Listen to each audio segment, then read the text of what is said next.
Hi everyone, आप सबका स्वागत है हमारे यूट्यूब चैनल एग्ज़ाम प्रोफेसर पर। पिछली वीडियो में हमने यूपी पीसीएस सन 2023 के पेपर का डिटेल एनालाइज़ किया था। आज की जो वीडियो है हम उसमें सन 2022 के पेपर का डिटेल एनालाइज़ करने वाले हैं। पिछली वीडियो हमने 2 पार्ट में बनाई थी, ऐसे ही ये सन 2022 का जो हम पेपर डिस्कस करेंगे ये भी वीडियो 2 पार्ट में ही बनेगी।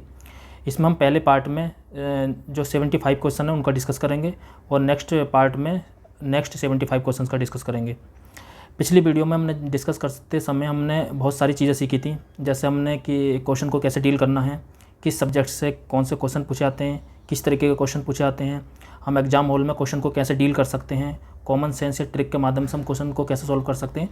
आज भी हम जब ये सन 2022 का पेपर सॉल्व करेंगे तो हम ये सब चीज़ें साथ में देखेंगे और साथ में कुछ एडिशनल चीज़ें भी हमने यहाँ पर ऐड की हैं कि जो इसके इर्द गिर्द जो क्वेश्चन आ सकते हैं वो भी हम यहाँ पर लेकर आएँ।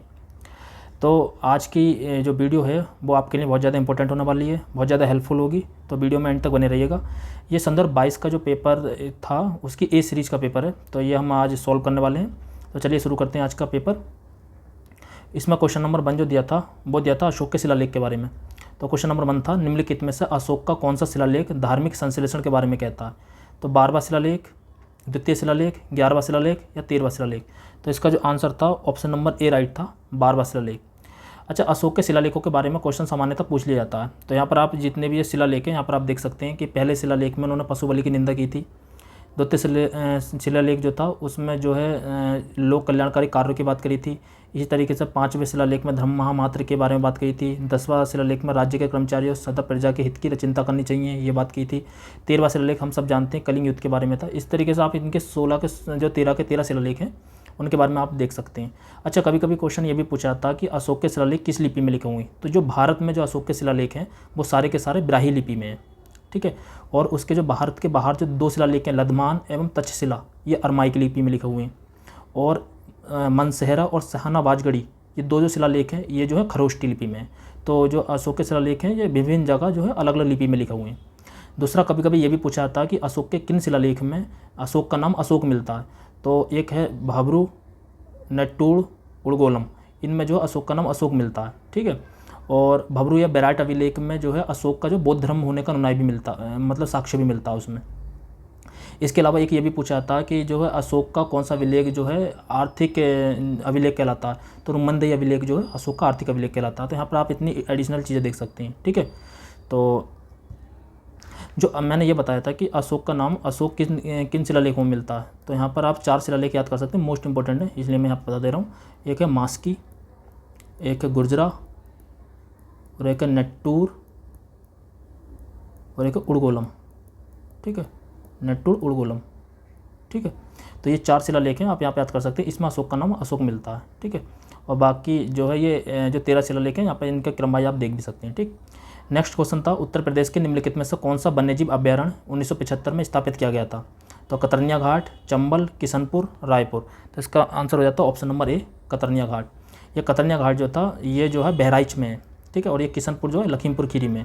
तो ये बहराइच में 1975 में स्थापित किया गया था। जितने भी जो वन्यजीव अभ्यारण्य हैं, कुछ पक्षी विहार हैं और टाइगर रिजर्व में, इन्हें आप देख लीजिए, उत्तर प्रदेश के बहुत ज़्यादा इंपॉर्टेंट है। सामान्यतः एक क्वेश्चन इससे पूछा था। यहाँ पर आप कुछ वन्यजीव अभ्यारण्य देख सकते हैं, जैसे चंबल इटावा में है, कतरनिया घाट बहराइच में है, रानीपुर बांदा में है, महावीर ललितपुर में है, चंद्रप्रभा चंदौली में है। इससे क्वेश्चन पूछा गया था, चंद्रप्रभा चंदौली सन 2023 में। किशनपुर लखीमपुर खीरी में है, कैमूर मिर्ज़ापुर में है और हस्तिनापुर मेरठ में है, सुहागी बरवा महाराजगंज में है। तो इस तरीके से कछुआ वन्यजीव अभयारण्य वाराणसी में है, सुहेलाबा जो है यह है गोंडा में, ठीक है, बलरामपुर में। इस तरह का टाइगर रिजर्व में उत्तर प्रदेश में 4 टाइगर रिजर्व में, एक लखीमपुर खीरी में है, दूसरा पीलीभीत में, तीसरा बिजनौर, चौथा चित्रकूट में, ठीक है। नाम है दुधवा, पीलीभीत, अमनगढ़ और रानीपुर, ठीक है। तो ये जो है जो सबसे लास्ट बना था वो रानीपुर बना था। इसी तरीके से यहाँ पे पक्षी विहार भी देख सकते हैं, नवाबगंज पक्षी विहार, समसपुर पक्षी विहार। तो नवाबगंज उन्नाव में है, समसपुर रायबरेली में है, लाख बेहोसी जो है कन्नौज में है, ठीक है। सांडी हरदोई में है, बखीरा संत कबीर नगर में है, ओखला गौतम बुद्ध नगर में है, समन जो है मैनपुरी में है, पार्वती अरंगा जो है गोंडा में है, विजय सागर महोबा में है, पटना एटा में है, सूर सरोवर आगरा में है और जयप्रकाश नारायण पक्षी विहार जो बलिया में है और डॉक्टर भीमराव अंबेडकर पक्षी विहार प्रतापगढ़ में है, सेका झील अलीगढ़ में। तो इस तरीके से आप यहाँ पर याद कर सकते हैं, ठीक है। इसके अलावा यहाँ पर 10 आद्य भूमियाँ भी हैं जो जिन्हें रामसर साइट बोलते हैं, जैसे नवाबगंज उन्नाव में हो गई, समान जो हो गई मैनपुरी में हो गई, समस जो है रायबरेली में हो गई, पार्वती अर्का गोंडा में हो गई। तो ये भी आप अच्छे से देख सकते हैं, इससे क्वेश्चन बनने की संभावना बहुत ज़्यादा होती है। ठीक है, तो यहाँ पर जो इसका ऑप्शन नंबर ए जो है राइट हो जाएगा, कतरनिया घाट। ठीक, नेक्स्ट क्वेश्चन नंबर 3, मूल्यवान आईटी ब्रांड के संदर्भ में निम्नलिखित में से कौन सा कथन सही है? तो एक्सेंचर वैश्विक स्तर पर संदर्भ 22 में सर्वाधिक मूल्यवान आईटी ब्रांड है। टीसीएस वैश्विक आईटी सेवा ब्रांडों में संदर्भ 22 में नंबर 2 पायदान पर है। तो ये जो था उस समय का करंट का क्वेश्चन था, तो इसके जो है दोनों राइट थे। ठीक है, पीसीएस मैंने पिछली वीडियो में ही बताया था कि जो पीसीएस जो विकल्प बनाता है वो अगर बहुत ज़्यादा जनरल या बहुत ज़्यादा अलग हो, जो ज़्यादा डीपली ना पूछा हो, तो मतलब जो है वो समानता दोनों विकल्प ठीक ही देता। तो इसका फिलहाल यहाँ पे ऑप्शन नंबर ए राइट था, इसके दोनों ही विकल्प ठीक थे। ठीक है, 3 का ऑप्शन नंबर ए राइट हो जाएगा।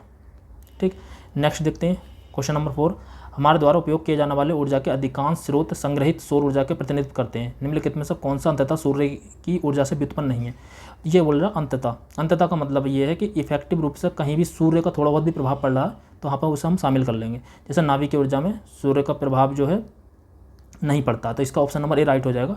तो बायोमास में ही पड़ता है, भूतापीय ऊर्जा में पड़ता है, पवन ऊर्जा में पड़ता है, ये तीनों में सूर्य की भूमिका होती है। बट जो नाभिकीय ऊर्जा में जो है न्यूक्लियर और एटम्स की भूमिका होती है, तो यहाँ पर नहीं प्रभाव पड़ता। ठीक है, तो ऑप्शन नंबर ए इसका राइट हो जाएगा। क्वेश्चन नंबर 5, भारत सरकार द्वारा पर्यावरण संरक्षण अधिनियम कब पारित किया गया था? तो ये सबको पता होता है, इसका ऑप्शन नंबर बी राइट हो जाएगा, 1986 में, 1986 में। 1974 में ये जो पूछा गया था संदर्भ 23 में पूछा गया था। ये जो संदर्भ 22 में क्या पूछा गया, पर्यावरण संरक्षण अधिनियम 1986, और संदर्भ 23 वाले में क्या पूछा गया था, जो हमने पिछली वीडियो में एनालाइज करा था, उसमें पूछा गया था जल संरक्षण अधिनियम, तो ये 1974 में था। तो ये देख लीजिए कितने इंपॉर्टेंट है। और जो 1981 वाला क्या है, वायु प्रदूषण संरक्षण अधिनियम है 1981 वाला, तो हो सकता है ये पूछ लिया जाए इस बार संदर्भ 24 के एग्जाम में, तो ये अच्छे से याद कर लीजिए। ठीक, नेक्स्ट 6, अप्रैल संदर्भ 22 में कोपेनहेगन में पुरुषों की 200 मीटर बटरफ्लाई तैराकी स्पर्धा में भारत के किस खिलाड़ी ने स्वर्ण पदक जीता? तो सज्जन प्रकाश, संदीप सहजवाल, साक्षी बालकृष्णन, श्री हरि नटराज। तो इसका ऑप्शन नंबर ए राइट था, सज्जन प्रकाश। तो ये जो उस समय का करंट का क्वेश्चन था, तो करंट तो हमेशा इंपॉर्टेंट रहती है, कम से कम 25 से 30 क्वेश्चन पूछे जाते हैं, तो ये उस समय करंट में चल रहा था, तो इसका ऑप्शन नंबर ए राइट हो जाएगा, सज्जन प्रकाश। 6 का question number option number A. ठीक है, अगला 7, उत्तर प्रदेश वित्तीय वर्ष संदर्भ 2021 के बजट के संबंध में निम्नलिखित कथनों में से कौन सा सही है? तो बजट का आकार जो है इतना था, और इस बजट में जो है इतने करोड़ रुपए की कतिपय नई योजना शामिल की गई थी। ठीक है, तो ये 5,12,860 करोड़ है, यहाँ पे जो है 10,967 करोड़ इतना था, 5,12,860 करोड़ का था बजट, और इसमें जो योजनाएं थी वो 10,967 करोड़ की थी। तो ये फिलहाल ये दोनों ही ऑप्शन उन्होंने ठीक दिए थे। और संदर्भ 23 का जो पेपर हुआ था उसमें जो है संदर्भ 23 के पेपर में जो है उन्होंने जितने भी पूछे थे वो संघीय बजट से पूछे थे, और जो संदर्भ 22 का पेपर था उसमें ये क्वेश्चन डाला था जो उत्तर प्रदेश के बजट से था। तो आप उत्तर प्रदेश का बजट भी देख सकते हैं, तो इसका भी ऑप्शन नंबर ए राइट था। ठीक, नेक्स्ट था 8 क्वेश्चन, उत्तर प्रदेश मतलब सम्मिलित करना कि किसके लिए जाना जाता है? तो उत्तर प्रदेश जूट, तो ये गलत था कि उत्तर प्रदेश जो जूट के लिए जाना जाता है वो पश्चिम बंगाल जाना जाता है। ठीक है, गेहूँ के लिए उत्तर प्रदेश जाना जाता है, और चाय के लिए असम जाना जाता है। तो यहाँ पर एक राइट था Kerala, option number D, Kerala जो है रबड़ के लिए जाना जाता है। ठीक, नेक्स्ट 9 क्वेश्चन, डाईक्लोरो डाईफिनाइल ट्राइक्लोरोएथेन। अच्छा, डीडीटी का क्वेश्चन मैंने पिछले भी बताया था, डीडीटी का डिस्कस किया था कि ये क्या है, एक बायोडिग्रेडेबल या नॉन बायोडिग्रेडेबल। ठीक है, तो मतलब जैव अपघटनीय या अजैव अपघटनीय। तो ये जो है इसका ऑप्शन नंबर ए राइट हो जाएगा, अजैव अपघटनीय मतलब नॉन बायोडिग्रेडेबल है। ठीक है, इसका जो है ये क्षरित नहीं होता है, ये समाप्त नहीं होता है। तो इसके अलावा मैंने कल भी बताए थे, जो संदर्भ 22 के पेपर में भी एक क्वेश्चन पूछा गया था, जैसे ये बायोडिग्रेडेबल, नॉन बायोडिग्रेडेबल है, सस्टेनेबल डेवलपमेंट है, और ये अधिनियम वाले संरक्षण अधिनियम होते हैं 1986, 1974, 1981, इस तरह के क्वेश्चन बार बार रिपीट होते हैं। अनुसूचियाँ हैं, इस तरह के क्वेश्चन बार बार आते रहते हैं। तो यहाँ पे भी आप देख सकते हैं, दोबारा देख लीजिए, प्लास्टिक बैग ये नॉन बायोडिग्रेडेबल है, गिलास बोतल कैन। जो बायोडिग्रेडेबल हैं वो वेजिटेबल्स हैं, पेपर हैं, और वुड है मतलब लकड़ियाँ। ठीक है, तो नेक्स्ट देखते हैं क्वेश्चन नंबर 10, ये जो है ये कूट था, इसमें हमें जो है मिलान करने थे। तो सबसे पहले डी कर्वे, तो आपने अगर पढ़ा हो तो हिस्ट्री का सवाल है ये। डी कर्वे सचिव बिडो री मैरिज एसोसिएशन से संबंधित थे, और JED बेथुन जो थे वो कलकत्ता में कन्या विद्यालय की स्थापना से थे, और ईश्वर चंद्र विद्यासागर कलकत्ता में संस्कृत के प्राचार्य थे, और BM मालावारी जो 1890 में 1891 जो एक्ट लेकर आए थे, तो बाल विवाह विरुद्ध संघर्ष प्रारंभ किया था इन्होंने, जो बाल विवाह से संबंधित थे, मतलब उसके बाल विवाह ना हो उसके विरुद्ध उन्होंने संघर्ष प्रारंभ करा था। ठीक है, बाल विवाह को रोकने के लिए। तो इसके हिसाब से हमारा जो ऑप्शन हो जाएगा ए का 2, बी का 1, और सी का 4, और डी का 3। तो ये ऑप्शन नंबर ए राइट हो जाएगा। अच्छा, अगर हमें इसमें जो है बिल्कुल भी कुछ नहीं पता हुआ, हमें कुछ नहीं आता है, अगर हमें ये क्वेश्चन सॉल्व करना हो और हमें कुछ नहीं आता है तो हम किस तरीके से इसमें तुक्का ले सकते हैं। अच्छा, तुक्का लेना है तो कुछ कॉमन सेंस या ट्रिक के हिसाब से होना चाहिए, ऐसे ही है भाई तुक्का लेने से कोई मतलब नहीं है।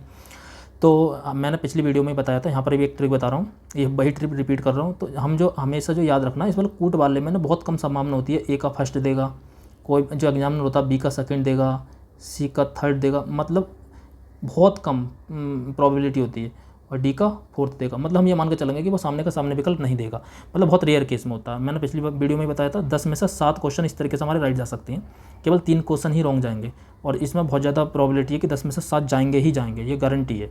ठीक है, तो आप इसे अप्लाई करके देख सकते हैं। हाँ, यहाँ पे भी हम अप्लाई करके देखते हैं जैसे हम ए का फर्स्ट नहीं लेंगे, और यहाँ पर सी का 3 ले लेंगे, डी का 4 नहीं लेंगे, तो हमारा सेफली ये आंसर निकलेगा ए। तो यहाँ पर हम अगर ट्रिक भी लगाते हैं, अगर हम आंखें बंद करके ट्रिक भी लगाते हैं तो ये हट जाएगा, ऑप्शन नंबर ए इसका राइट हो जाएगा। तो यहाँ पे हम ट्रिक के माध्यम से सॉल्व कर सकते हैं अगर हमें कुछ भी नहीं पता है। ठीक है, तो यही इसका आंसर था, ऑप्शन नंबर ए।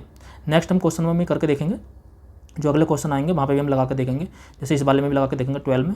पहले देखते हैं 11, भारत में किस धार्मिक समूह का सर्वाधिक भाग नगरीय है? तो बौद्ध, हिंदू, जैन, ईसाई। तो ये सबको पता होता है, ऑप्शन नंबर बी जैन हो जाएगा इसका राइट आंसर। ठीक है, नेक्स्ट क्वेश्चन नंबर 12, पहले तो इसे हम नॉलेज के बेस पर करते हैं। जैसे बटेश्वर पहाड़ी ये होती है बिहार में, बटेश्वर पहाड़ी का संबंध है बिहार से, और बिलारी श्रृंखला का जो संबंध है वो है कर्नाटक से। ठीक है, और चिन श्रृंखला का जो संबंध है वो है मणिपुर से, और धूसी का जो है हरियाणा से। अच्छा, हमें कुछ नहीं पता होता तो अगर हमें फिर रिस्क लेना होता तो कैसे लेते? तो मैंने उसके लिए भी बताया था, अगर 2 विकल्प सेम फॉर्मेट से शुरू हो रहे हैं, मतलब सेम, जैसे 3 से सेम से शुरू हो रहे हैं, तो हम सेफली इन 2 विकल्पों को हटा सकते हैं अगर हमें रिस्क ही लेना हो तो। अगर हमसे कुछ नहीं आता तो हम इस तरीके का रिस्क ले सकते हैं। ठीक है, तो ये हम सेफली हटा सकते हैं। बाकी हमारी दूसरी ट्रिक अप्लाई होगी। पहला तो ये कि सेम फॉर्मेट से शुरू हो रहे हैं, सेम विकल्प से शुरू हो रहे हैं, उन्हें हम चुनेंगे। उसके बाद हम दूसरी ट्रिक अप्लाई करेंगे, ए का फर्स्ट नहीं लेंगे, बी का सेकंड नहीं लेंगे, सी का थर्ड नहीं लेंगे, डी का फोर्थ नहीं लेंगे। इस हिसाब से हम जो है बी का सेकंड काट देंगे, तो हमारा डी ऑप्शन राइट हो जाएगा। ठीक है, तो हम चाहे हम नॉलेज के बेस पर जाएँ और चाहे हम जो है अपने तुक्का या ट्रिक के बेस पे जाएँ, तो दोनों से ऑप्शन नंबर डी इसका राइट निकल कर आ रहा है। ठीक है, दोनों से ही आप अप्लाई करके देख लीजिए, ऑप्शन नंबर डी निकल आएगा। अगर हमें कुछ भी नहीं पता तब भी हम इस क्वेश्चन को सॉल्व कर सकते थे, और हमारा जो नंबर हम पूरे नंबर ले सकते थे इसमें। ठीक है, नेक्स्ट 13, संयुक्त राष्ट्र विकास कार्यक्रम ने निर्धनता की निम्नलिखित श्रेणियों की पहचान की है, कौन सा एक सही है? आय निर्धनता, मानव निर्धनता, या ए तथा बी दोनों, या उपरोक्त में से कोई नहीं। अच्छा, ये बात भी याद रखना कि जो पीसीएस हो चाहे यूपीएससी हो, कोई भी एग्जाम हो, उपरोक्त में से कोई नहीं विकल्प बहुत ज़्यादा रेयर केस में ही देता है, वरना नहीं देता है। ठीक है, तो ये तो आप मान के चलिए ये तो होगा नहीं, तो बाकी हमें 3 में से चुनना होता। जब इस तरह की कंडीशन की बात आती है तो हम इसमें सी ऑप्शन चुनते हैं। ठीक है, जब ए और बी दोनों का साथ हो और जनरल बात कर रहा हो तो हम जो है उसमें ए और बी दोनों को ही चुनते हैं, तो ऑप्शन नंबर सी इसका राइट हो जाएगा। ठीक है, 13 का ऑप्शन नंबर सी। 14, भारतीय एल्युमिनियम कंपनी लिमिटेड बाल्को, ये कोरबा, या आपने पढ़े होंगे ये बाल्को, इंडाल, माल्को और हिंडाल्को, ये कई बार पूछे गए हैं एग्जाम में, बार बार पूछे जाते हैं। या अगर हम जैसे हमने ये सीरीज़ शुरू की है, हमने इसमें लगभग पिछले जो 15 ईयर्स के पेपर हैं उसका एनालाइज करेंगे, तो हमने पिछला एक एनालाइज कर चुके हैं, अब जो कर रहे हैं इसमें हम देखेंगे ये हिंडाल्को वाला तो कम से कम नाम तो 8 से 10 बार पूछा जाएगा। ठीक है, तो आज देखो ये पहली बार आया, आगे जब डिस्कस करेंगे तो बताते रहेंगे। ठीक है, तो हिंडाल्को जो है रेणुकूट में, ये बिल्कुल राइट है। इसमें कौन सा सुमेलित नहीं है ये पूछा, बाल्को कोरबा में ही है, अगर नहीं आता तो याद कर लीजिए, इंडाल हीराकुंड में ही है। ये माल्को जो है तो तमिलनाडु में, लेकिन ये चेन्नई में नहीं है, मैट्टूर में है। ठीक है, चेन्नई में नहीं है, जो मैट्टूर में है। ठीक है, चेन्नई में नहीं, मैट्टूर में, तो ये याद कर लीजिए। तो इसका जो ऑप्शन नंबर हो जाएगा राइट हो जाएगा सी। ठीक है, माल्को जो है मैट्टूर में, ना कि चेन्नई में। नेक्स्ट 15, यूनाइटेड किंगडम का पार्टी गेट स्कैंडल क्या है? अच्छा, हमने जो पिछला पेपर एनालाइज कर रहे थे उसमें भी पूछा गया था कि एक स्कैंडल के बारे में पूछा गया, जहाँ पे हम जिसका आंसर टैक्स स्कैंडल था। 2023 का पेपर उठा कर देख लीजिए, उसमें टैक्स स्कैंडल उसका आंसर था। तो स्कैंडल के बारे में, और पूछता भी लंदन से ही है, मतलब यूनाइटेड किंगडम से, यूके से ही पूछता। तो 2023 में भी यूके से पूछा गया और 2022 में भी यूके से ही पूछा गया। तो इसका जो ऑप्शन था, ऑप्शन नंबर ए राइट था। ब्रिटिश प्रधानमंत्री कार्यालय द्वारा कोविड-19 मानदंडों के उल्लंघन के संबंधित में था। ठीक है, और वो जो था वित्त मंत्री की जो गड़बड़ी थी, उसके वित्त मंत्री को वो दिया था, तो वित्त मंत्रालय से कुछ गड़बड़ी थी, तो उसमें जो है टैक्स स्कैंडल मैं उसे वित्त मंत्री को जो बर्खास्त किया था। ठीक है, और यहाँ पे जो गेट स्कैंडल था वो कोविड-19 से संबंधित था। तो सेम फॉर्मेट वाले सेम क्वेश्चन जो है रिपीट होते रहते हैं बार बार। नेक्स्ट देखते हैं क्वेश्चन नंबर 16, ये था कि इनका कालानुक्रम लगाना था विभिन्न पार्टियों का। तो हम बहुजन समाज पार्टी की स्थापना जो हुई थी 1984 में हुई थी, समाजवादी की स्थापना हुई थी 1992 में, और तेलुगु देशम की जो स्थापना हुई थी 1982 में हुई थी, और ऑल इंडिया तृणमूल कांग्रेस की स्थापना हुई थी 1999 में। इसके हिसाब से हमारा जो ऑप्शन नंबर क्या हो जाएगा, सबसे पहले हम लेंगे तेलुगु देशम 1982, तो मतलब थर्ड हो जाएगा। ठीक है, थर्ड 2 में एक ये। ठीक है, और इसके बाद जो है 1982 के बाद 1984 बहुजन समाजवादी पार्टी, बहुजन समाज पार्टी, तो ये हो जाएगा सी। तो इसके हिसाब से ऑप्शन नंबर सी हो जाएगा। फिर उसके बाद आ जाएगा जो है समाजवादी पार्टी, पहले बहुजन समाज पार्टी, फिर समाज पार्टी, फिर ऑल इंडिया तृणमूल कांग्रेस। ठीक है, तो इसका ऑप्शन नंबर सी जो है राइट हो जाएगा, 16 का ऑप्शन नंबर सी। ठीक।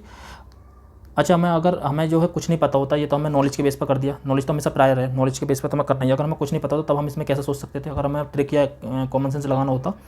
तो जो ऑप्शन वही सेम फॉर्मेट से शुरू होते हैं। अच्छा, दो ऑप्शन अगर सेम फॉर्मेट से दिए हैं तो एग्जामिनर को सोच समझ के दिए होंगे, कन्फ्यूज करने के लिए दिए होंगे, तो इसकी प्रोबेबिलिटी बहुत ज़्यादा होती है। तो आप यहाँ से ऑप्शन नंबर ए और ऑप्शन नंबर बी सेफली हटा सकते हैं बिल्कुल।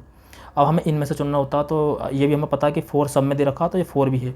अब हमें फर्स्ट और सेकंड में देखना कि फर्स्ट पहला आएगा, सेकंड कैसा आएगा, तो मतलब हम 50-50% में पहुंच जाएंगे। और आपको थोड़ा सा ही पता है कि फर्स्ट और सेकंड में कौन पहले है, समाजवादी या बहुजन में कौन पहले बना था, बहुजन पार्टी पहले बनी थी। तो आप यहाँ पर बिल्कुल सेफली ऑप्शन नंबर सी चुन लेंगे। ठीक है, तो 16 का हो जाएगा ऑप्शन नंबर सी। 17 वर्ष 2022-2023 में केंद्रीय विश्वविद्यालयों में स्नातक प्रवेश के लिए एकल खिड़की प्रवेश परीक्षा का क्या नाम था? तो ये उन्होंने शुरू करा था CUET, जो नई परीक्षा जो आज भी चल रही है, CUET लेकर आए थे। ठीक है, तो इसका ऑप्शन नंबर डी राइट हो जाएगा। 18 निर्धनता को एक सामाजिक समस्या माना गया है, जो कि लंदन में निर्धनता पर किए गए एक शोध सर्वेक्षण का परिणाम है। इस शोध के शोधार्थी कौन थे? तो Henry George, sir Henry man, Charles booth, Kingsley Davis. तो इसका जो ऑप्शन नंबर 18 का जो ऑप्शन नंबर था बी राइट था, चार्ल्स बूथ। ठीक, नेक्स्ट देखते हैं 19। औरंगजेब के शासनकाल की निम्नलिखित घटनाओं पर विचार कीजिए और उनको कालानुक्रम अनुसार व्यवस्थित कीजिए। तो देवराय की लड़ाई, बनारस के पास सूजा की पराजय, सामूगढ़ की लड़ाई और धर्मत में विजय। तो इसमें आपको पता होगा सबसे पहले जो था बनारस के पास सूजा की पराजय हुई थी, फिर धर्मत का युद्ध हुआ था, फिर सामूगढ़ की लड़ाई हुई थी, और फिर देवराय की लड़ाई हुई थी। तो ये आप इसे याद भी कर सकते हैं, कई बार एग्जाम में पूछा गया। तो इसके हिसाब से ऑप्शन नंबर कौन सा हो जाएगा? पहले 2 आएगा, फिर 3 आएगा, सॉरी पहले 2 आएगा, फिर 4 आएगा, फिर 3 आएगा, फिर 1 आ जाएगा। ऑप्शन नंबर सी इसका राइट हो जाएगा। ठीक है, दोबारा याद कर लीजिए, बनारस के पास सूजा की पराजय, फिर धर्मत का युद्ध, फिर सामूगढ़ और देवराई की लड़ाई। ठीक है, ऑप्शन चौथा। ठीक है, देवराई सबसे बाद में हुआ था और बनारस के पास सूजा की पराजय सबसे पहले हुई थी। ठीक, केवल लामजाऊ राष्ट्रीय उद्यान निम्नलिखित में से किस झील में अवस्थित है? तो ये है लोकटक झील में। सबको पता होता है ये मणिपुर की झील है, लोकटक झील मणिपुर की। ठीक है, और ये है केवल लामजाऊ झील। और यहाँ पर जो इसकी विशेषता है, वो है क्या बोलते हैं, तैरता हुआ पार्क। जो भारत में जो तैरता हुआ पार्क है, ये जो तैरते हुए पार्क हैं, तैरते हुए घर हैं, तो ये जो है लोकटक झील में है। ठीक है, और यहाँ पे फूमडी नाम की एक वनस्पति पाई जाती है, ये भी पूछ लिया था, फूमडी नामक वनस्पति पाई जाती है। और यहाँ पर एक एनिमल पाया जाता है, डांसिंग डियर जिसे बोलते हैं। ठीक है, जो हिरण प्रजाति का है, डांसिंग डियर बोलते हैं। तो डांसिंग डियर कहाँ पाया जाता है? तो वो भी जो है लोकटक झील के पास ही पाया जाता है। ठीक है, लोकटक झील के पास मणिपुर में पाया जाता है। ठीक है, केवल लामजाऊ राष्ट्रीय उद्यान में पाया जाता है वो डांसिंग डियर। ठीक है, फूमिड वनस्पति पाई जाती है और डांसिंग डियर पाया जाता है। ठीक है, और तैरता हुआ पार्क जो है केवल लामजाऊ राष्ट्रीय उद्यान की विशेषता है, मतलब लोकटक झील की विशेषता। फिर हमसे ये पूछे थे ट्रेंच, क्वेश्चन नंबर 21 में ट्रेंच पूछे थे कि प्रशांत महासागर का कौन सा, आर्कटिक का कौन सा, हिंद का कौन सा, अंध का कौन सा है। मतलब अंध महासागर को अटलांटिक महासागर भी कहते हैं। तो प्रशांत महासागर का हम सबको पता होता है मारियाना गर्त जो है, जिसकी 11.2 किलोमीटर जो है गहराई है। और जो आर्कटिक का है वो है मेलोय गर्त, हिंद का है सुंड गर्त, और जो अटलांटिक का प्यूर्टो रिको गर्त। ठीक है, तो ये हम अगर हम अपने नॉलेज के बेस पे हम इसे सॉल्व करते हैं तो 3, 4 उसके बाद जो है 1, तो इसका ऑप्शन नंबर हो जाएगा बी राइट। अच्छा, हमें कुछ नहीं पता होता, ये तो हमने नॉलेज के बेस पर लगा दिया कि प्रशांत महासागर का जो है मारियाना गर्त है, आर्कटिक का जो है मेलोय गर्त है, और हिंद महासागर का सुंडा गर्त है, और अटलांटिक का प्यूर्टो रिको गर्त है। अगर हमें कुछ नहीं पता होता तो वही सेम फॉर्मेट कि हमें जो है 2 ऑप्शन सेम से दिए हुए हैं तो हम 3-3 चुनते, इन्हें सेफली बिल्कुल हटा देते। उसके बाद हम 2 का 2 लेते नहीं है, तो ऑप्शन नंबर बी राइट हो जाता है। यही इसका आंसर भी था, आप देख लीजिए, ए का 3, बी का 4, और सी का 1 और डी का 2। ठीक है, ये इसके अलावा और भी गर्त पूछे जा सकते हैं, जैसे अटलांटिक महासागर के प्यूर्टो रिको तो है, सैंड बीच भी है। उसके बाद जो प्रशांत महासागर पेरू चिली हो गया, मिड अमेरिकन ट्रेंच हो गया, मारियाना हो गया, टोंगा हो गया, प्रशांत महासागर के सब, एल्यूसियन हो गया। उसके अलावा जावा जो है ये हिंद महासागर का हो गया। तो आप यहाँ से भी और ट्रेंच भी देख सकते हैं और सारे गर्त भी देख सकते हैं। ठीक है, नेक्स्ट देखते हैं, भारत के नियंत्रक महालेखा परीक्षक ऑडिट रिपोर्ट का परीक्षण करती है।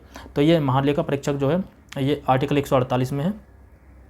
ठीक है, ये अपनी रिपोर्ट जो है ये सब भारत सरकार का जो लोकवित्त का संरक्षक कहते हैं, और ये जो अपनी रिपोर्ट सौंपता है वो राष्ट्रपति को सौंपता है, और राष्ट्रपति उसे संसद के पास रखवाता है, और संसद में रखने के बाद लोक लेखा समिति जो उसका जो है निरीक्षण करती है। ठीक है, ऑडिट रिपोर्ट का जो परीक्षण करती है वो जो करती है लोक लेखा समिति करती है, आप सबको पता होगा। पॉलिटी का क्वेश्चन है 22 का, ऑप्शन नंबर सी राइट हो जाएगा। नेक्स्ट 23 जनवरी 2022 के वैश्विक व्यवसाय शहर सूचकांक के अनुसार निम्नलिखित में से कौन सा शहर विश्व का शीर्ष व्यावसायिक शहर था? तो हांगकांग, फ्रैंकफर्ट, पेरिस, लंदन। तो ये ऑप्शन नंबर ए राइट हो जाएगा, हांगकांग। ये उस समय मतलब न्यूज में था, तो ये पूछ लिया था, ठीक है। नेक्स्ट 24 निम्नलिखित में से कौन सा बायोमास ऊर्जा का स्रोत नहीं है? तो लकड़ी, गोबर, कोयला, परमाणु ऊर्जा। बायोमास, ठीक है, तो यहाँ पर परमाणु ऊर्जा नहीं होगा। कोयला, लकड़ी और गोबर जो है सब बायोमास ऊर्जा के स्रोत हैं, ठीक है, ये आप सबको पता होगा। नेक्स्ट 25 निम्नलिखित में से कौन सी हरित गृह गैस नहीं है? Chlorofluorocarbon, carbon dioxide, organ, methane. तो यहाँ पर हो जाएगा ऑर्गन। अच्छा, हमारे कौन कौन सी जो है हरित गृह गैसेस हैं? Carbon dioxide, methane, nitrous oxide, hydrofluorocarbon, chlorofluorocarbon, SF6, NF3, ये जो हमारी हरित गृह गैसें हैं, ठीक है। अच्छा, ये कभी कभी ये पूछ लिया जाता है कि योगदान का क्रम पूछ लिया था, तो सबसे ज़्यादा योगदान किसका हमारे हरित गृह गैसेस में? CO2 का है, फिर किसका है? मीथेन का, मीथेन के बाद नाइट्रस ऑक्साइड का, नाइट्रस ऑक्साइड के बाद HFC, फिर CFC, फिर SF6, ठीक है। तो ये क्रम भी याद रख सकते हैं। अच्छा, अगर इनके योगदान का क्रम तो ये हो गया, ये योगदान का क्रम है कि कौन इस समय हमारी पृथ्वी को गर्म करने में कितना योगदान देता है। अगर क्षमता की बात करी जाए, उनकी कैपेसिटी की बात करें, तो सबसे ज़्यादा कैपेसिटी जो होती है, सबसे कम कैपेसिटी होती है CO2 की। हालांकि ये सबसे अधिक मात्रा में, इस वजह से ये सबसे ज़्यादा योगदान देती है, बट ये इसकी कैपेसिटी सबसे कम होती है। इससे ज़्यादा होती है फिर मीथेन की, मतलब उसका उल्टा हो जाएगा बिल्कुल। मीथेन के बाद होती है नाइट्रस ऑक्साइड की, और फिर होती है HFC की, फिर CFC की, और फिर SF6 की। SF6 की तो बहुत ज़्यादा होती है, बट ये बहुत 0. कुछ परसेंट ही पाया जाता है, 0.00 कुछ परसेंट पाया जाता है, तो इस वजह से ये ज़्यादा जो है अपना प्रभाव रख नहीं पाता है, ठीक है। मतलब जो इनका योगदान की बात करा जाए तो CO2 सबसे ज़्यादा है, और अगर क्षमता की बात करा जाए तो CO2 सबसे कम है, मतलब उसका उल्टा क्रम हो जाएगा बिल्कुल, ठीक है। नेक्स्ट 26 इसमें भी जो है कूट का मिलान करना था, हमें कूट बनाना था। तो MS स्वामीनाथन, आप सबको पता है, हरित क्रांति, और वर्गीज कुरियन जो है दुग्ध उत्पादन, और मोरारजी देसाई बैंकों का नियंत्रण, और LK झा आर्थिक प्रशासन सुधार। अच्छा, LK झा समिति के बारे में पढ़ी होगा, आर्थिक प्रशासन से संबंधित थी। तो इसका ऑप्शन नंबर हो जाएगा D राइट, ठीक है। अच्छा, हमें यहाँ पे कुछ नहीं पता होता, हम यहाँ पे भी ट्रिक अप्लाई करके देख लेते हैं। हमें कुछ नहीं पता है, हमें यहाँ पर ट्रिक अप्लाई करके देखते हैं हो पाती है नहीं हो पाती है। तो हम 2 का 2 नहीं लेंगे, और इसके अलावा हम इसका ये जो है ऑप्शन हम जो है एलिमिनेट कर सकते थे, और ये वाला एलिमिनेट कर सकते थे। 3 का 3 नहीं लेंगे, और फिर हम यहाँ पर आ जाते 50-50 में। मतलब आप जो है 100% मतलब रॉन्ग करने से तो अच्छा है कि 50-50 में आ जाएंगे, ठीक है। तुक्का लेना तो बहुत ज़्यादा कॉमन सेंस के साथ लीजिए। तो यहाँ पे हम 2 का 2 नहीं लेंगे, 3 का 3 नहीं लेंगे, तो ये ऑप्शन हम दोनों सेफली हटा देंगे, और बस A और D में से हम एक चुनना होगा। अगर आपको थोड़ी सी भी नॉलेज है कि MS स्वामीनाथन, हरित क्रांति, अगर एक भी आपको ऑप्शन पता है तो आप बहुत मतलब सिक्योर तरीके से जो है उसे टिक कर सकते हैं। ऑप्शन नंबर D राइट हो जाएगा। मार्च 2022 में असम मेघालय सीमा विवाद को हल करने हेतु समझौते पर निम्नलिखित में से किसने हस्ताक्षर किए थे? तो ये 27 का जो ऑप्शन नंबर D राइट था, ठीक है। असम तथा मेघालय के मुख्यमंत्री, ठीक है, जब काफ़ी दिनों से विवाद चल रहा था, तो गृह मंत्री अमित शाह ने यह विवाद निपटाया था। तो ऑप्शन नंबर D राइट हो जाएगा। और असम और मेघालय के मुख्यमंत्रियों ने इस पर सिग्नेचर करे थे, क्योंकि इन दोनों के बीच का विवाद था। जो विवाद था वो असम और मेघालय के बीच का था, ठीक है। क्वेश्चन नंबर 28 निम्नलिखित में से कौन सा प्रधानमंत्री स्वनिधि योजना के अंतर्गत लक्षित है? तो स्वनिधि योजना ये चलाई थी लॉकडाउन के टाइम पर चलाई थी 2021 में।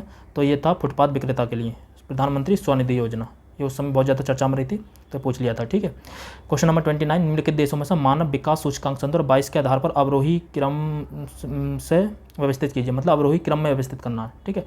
एक होता आरोही, ये तो आप सबको पता होगा, एक होता आरोही क्रम और एक होता अवरोही। तो असेंडिंग और डिसेंडिंग, आरोही मतलब होता है बढ़ता क्रम, और अवरोही होता है घटता क्रम। अवरोही ये होता है घटता क्रम, तो हमें जो यहाँ पर करना है अवरोही मतलब घटते क्रम में करना है, ठीक।